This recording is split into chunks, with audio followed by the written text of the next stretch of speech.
एक समय की बात है, एक हरे भरे जंगल में कई जानवर शांति से रहते थे। उसी जंगल में एक मजबूत और सुंदर बैल रहता था जिसका नाम था भोलू। भोलू बहुत शक्तिशाली था। उसके बड़े बड़े सींग, चौड़ा सीना और मजबूत पैर देखकर हर कोई उसकी तारीफ करता। धीरे धीरे भोलू के मन में अपनी ताकत का घमंड आ गया। अब वह हर किसी को नीचा दिखाने लगा।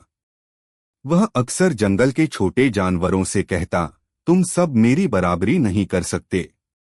मैं इस जंगल का सबसे शक्तिशाली जानवर हूं।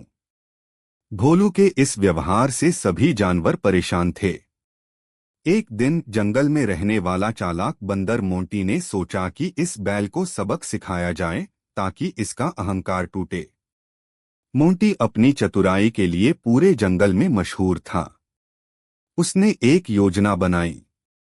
अगली सुबह मोंटी भोलू के पास गया और बोला, भोलू भाई, मैंने सुना है कि तुम इस जंगल के सबसे ताकतवर हो, लेकिन क्या तुम मेरे साथ एक मुकाबला कर सकते हो?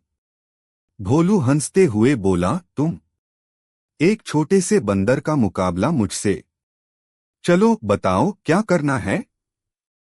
मोंटी बोला, बहुत आसान काम है। हम दोनों देखेंगे कि कौन ज्यादा देर तक पेड़ के नीचे रस्सी बांधकर खड़ा रह सकता है। भोलू ने तुरंत हामी भर दी, क्योंकि उसे लगा यह तो आसान काम है।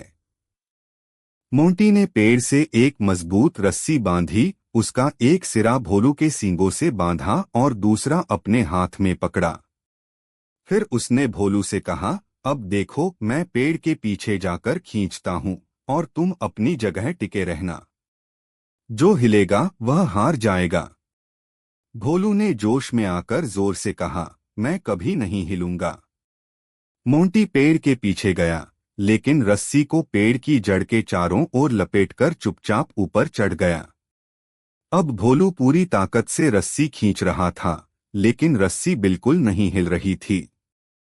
उसे लगा बंदर भी बहुत ताकतवर है। घंटों बीत गए। भोलू थक गया, पसीने से लथपथ हो गया, लेकिन रस्सी नहीं ढीली हुई। आखिरकार उसने हार मान ली। थोड़ी देर बाद मोंटी नीचे उतरा और बोला, ओ भोलू भाई, तुम तो बड़े कमजोर निकले। भोलू शर्म से सिर झुका लिया। उसे समझ आ गया कि ताकत से ज्यादा जरूरी है अक्ल और संयम।